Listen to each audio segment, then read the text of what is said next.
I think the last time I gave a speech in a religious institute was at the Dominicans in Jerusalem, but that was some 20 years ago and without an iPad, so that's the difference.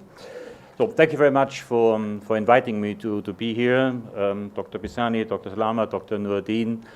I think it's a great pleasure being here together with Dr. Emmanuel Pisani, the director of the Dominican Institute of Oriental Studies, and all of you for the launch of the EU-funded project, Fight Against Religious Extremism and Promoting Interfaith Dialogue. This is not the first time that the European Union supports the activities of the Dominican Institute of Oriental Studies. And by the way, as I said, not only here in Cairo, also in Jerusalem, where we renovated a beautiful library in the basement of the Institute. The Institute is our friend and partner in the field of the promotion of inter-religious dialogue here in Egypt. And with our previous project, Adawat, we supported the Institute in providing academic tools for critical thinking in Islamic studies in Egypt in the period 2020 to 2022.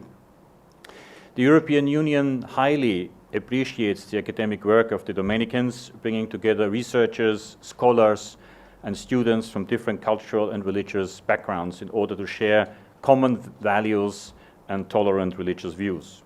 This is of the utmost importance today in the difficult historical period that we are facing now. It is more than ever necessary to discourage any form of manipulation of religious beliefs for political reasons, Islamic radicalism, Islamophobia, and any form of religious discrimination leading to violence. This is also reflected in the Egyptian National Human Rights Strategy.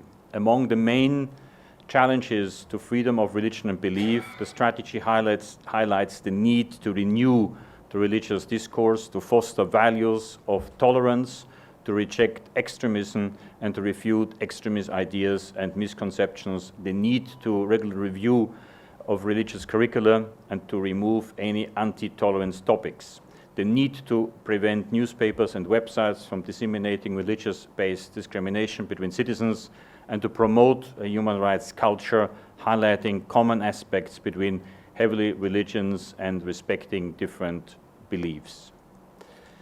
The risk of religious radicalization and indoctrination is evidenced and persistent.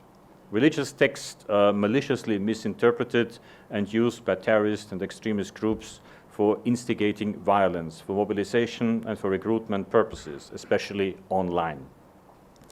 Religious guidance remains imperative to the threats I've just mentioned, and these are the threats to societal and community resilience, as well as to regional and international peace and security. With the new European Union project, the Dominicans will tackle these challenges in collaboration with their privileged partner, Al-Azhar University, as well as other relevant Egyptian stakeholders.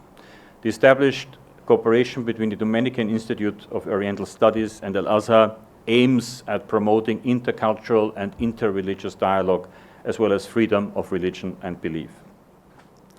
In that respect, let me highlight the most significant activities that will be carried out over the next 3 years and a half. Al-Azhar students, researchers, and teachers will be offered seminars, foreign language courses, and intercultural exchange programs in Europe to research and debate on religious topics. Egyptian students, mostly Muslim and Coptics, from other Egyptian universities will also benefit from training programs on theological issues and interdisciplinary studies. The Al-Azhar Observatory for Combating Extremism will be supported in drafting and disseminating critical documents promoting a tolerant narrative and raising awareness in Europe about their work. Together with the Arab Manuscripts Institute, the Dominicans will also disseminate unedited Islamic text promoting a critical thinking. They will enrich their bibliographic database related to the Islamic heritage and create an audio library within Al-Azhar University with the support of the Hindawi Foundation. Networking and collaboration between PhD students researching the common theme of citizenship from different Mediterranean universities will be built by the Dominicans with the launching of a summer school. Finally, the values and principles of the Declaration, Human Fraternity, will be promoted by the Dominicans, who will support the participation of Egyptian youth in the Congress of Human Fraternity that will be held next year on the occasion of the 5th anniversary of the document. Let me recall the symbolic value, especially under the current regional circumstances of this document that was signed by the great Imam of Al-Azhar, Al-Dayeb, with Pope Francis in 2019 to promote human brotherhood among people, deconstructing violent ideologies and mutual prejudices between the East and the West. Let me read in particular the following extracts of the document. This declaration, setting out from a profound consideration of our contemporary reality, valuing its successes and in solidarity with its suffering, disasters and calamities, believes firmly that among the most important causes of the crisis of the modern world are the desensitized human conscience, a distancing from religious values, and a prevailing individualism accompanied by materialistic philosophies.